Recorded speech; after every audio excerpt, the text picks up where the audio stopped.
అందరికీ నమస్కారం అండి. తెలంగాణ రాష్ట్ర ప్రభుత్వ ఉద్యోగులకు సంబంధించి అక్టోబర్ నెల జీతాలు, పెన్షన్లపై ఆర్థిక శాఖ సంచలన ఆదేశాలు జారీ చేయడం జరిగింది. అసలు ఈ ఆదేశాలు ఏంటి? ఎలాంటి మార్గదర్శకాలు ఇచ్చిందో ఈ వీడియోలో తెలుసుకుందాం. ముందుగా ఇటువంటి ఎంప్లాయీస్ అప్డేట్స్ తెలుసుకోవాలి అంటే ఛానల్ని ఒక లైక్ చేసి, మన వీడియోని ఒక లైక్ చేసి ఛానల్ని సబ్స్క్రైబ్ చేసుకోండి.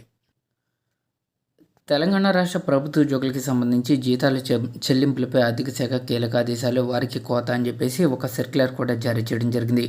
ఎస్పెషల్లీ అక్టోబర్ నెల జీతాల చెల్లింపులకు సంబంధించి ఒక సర్క్యులర్ అయితే జారీ చేయడం జరిగింది.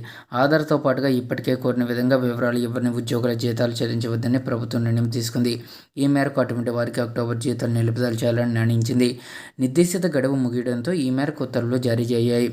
ఇక తెలంగాణ ప్రభుత్వం కీలక నిర్ణయం తీసుకుంది. కాంట్రాక్ట్ అవుట్సోర్సింగ్ ఉద్యోగుల అక్టోబర్ జీతాల చెల్లింపులపైన కీలక ఉత్తర్వులు విడుదల చేసింది. ఆధార్ లింక్ చేయని ఉద్యోగులకు జీతం చెల్లించొద్దని సర్కార్ నిర్ణయం తీసుకుంది. IFMIS పోర్టల్లో ఆధార్ వివరాలు అప్డేట్ చేయకపోతే అక్టోబర్ జీతం కట్ చేస్తామని రాష్ట్ర ప్రభుత్వం హెచ్చరించింది. ఇక కాంట్రాక్ట్ అవుట్సోర్సింగ్ ఉద్యోగులందరికీ ఈ నిబంధన వర్తిస్తుందని స్పష్టం చేసింది. అక్టోబర్ 20వ తేదీ అర్ధరాత్రిలోపు ఆధార్ అప్డేట్ తప్పనిసరి అని తేల్చి చెప్పింది.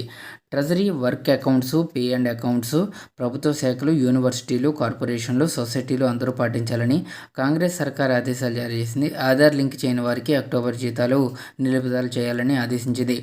ఈ సర్క్యులర్పై finance principal secretary Sandeep Kumar Sultania సంతకం చేశారు. ఈ ఆదేశాలను ఉల్లంఘిస్తే తీవ్రంగా వ్యవహరిస్తామని తెలంగాణ ప్రభుత్వం హెచ్చరించింది. ఈ నెల 16 వరకు సగం మంది వివరాలు కూడా పోర్టల్లో నమోదు చేయలేదు. 5,21,000 మంది శాశ్వత ఉద్యోగులకు గాను 2,22,000 మంది వివరాలు నమోదయ్యాయి. ఇక తాత్కాలిక ఉద్యోగుల్లో 4,93,000 మందికి గాను 2,74,000 మంది మాత్రమే నమోదు చేశారు. ఏ ఒక్క శాఖ కూడా 100% ప్రక్రియను పూర్తి చేయలేదని చెప్పేసి ఆయన చెప్పడం జరిగింది.